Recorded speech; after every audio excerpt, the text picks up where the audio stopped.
Ассалаумағалейкум достар, сіздермен бірге мен Ақниет Нұрланұлы. Бүгін біз иық және трапеция бұлшықеттеріне арналған жаттығуларды көрсетеміз.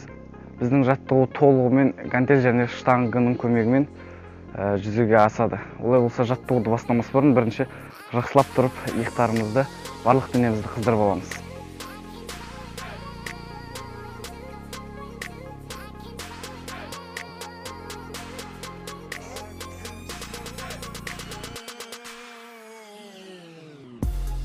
Достар, бізде бірінші жаттығу қолды екі жаққа былай ашып жасау арқылы орындалады. Жасағанда және қолды осылайынан алдыға жібереміз. Олай тік емес, алдыға қарай әкеліп көтеретін боламыз. Достар, бізде екінші жаттығу гантельдің көмегімен орындалады.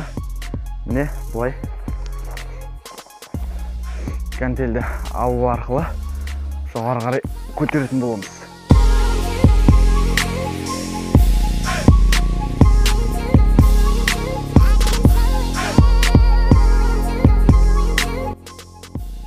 Немесе дәл осы жаттығуды штангымен алмастыруға болады.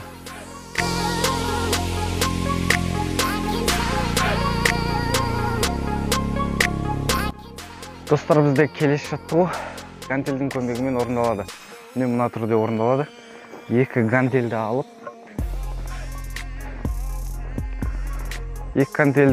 алдыға көтеретін боламыз.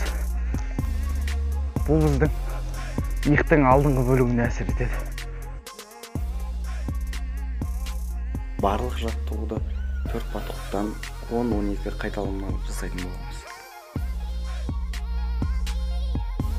Достар, бізде үшінші жаттығу штангының көмегімен орындалады. Бұл жаттығу біздің иықтың алдыңғы бөлігіне арналған.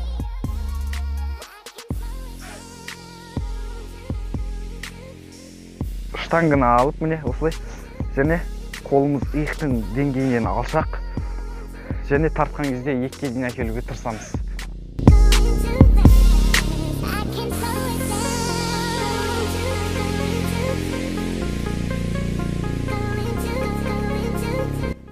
Достар, бізде иыққа арналған соңғы жаттығу гантельдің көмегімен орындалады. Міне осындай гантельді алып, бұл біздің иықтың артқы бөлігіне арналған. Қолды тізеге қойып, егерде белдеріңіз ауыратын болса, осылайынан тізеге қойып, артқа қарай тартатын боламыз.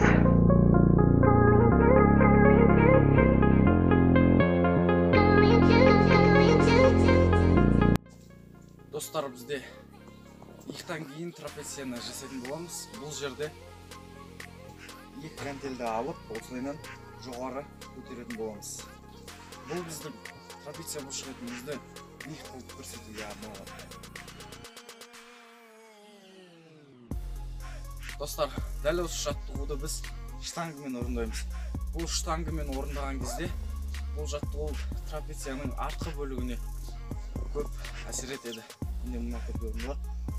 Қолды иық деңгейінен алшақ ұстап, қолды сәл бүгіп тартатын боламыз.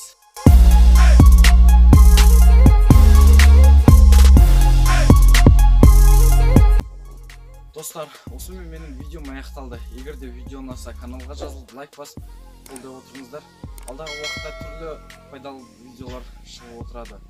Олай болса, келесі видеода жүздескенше.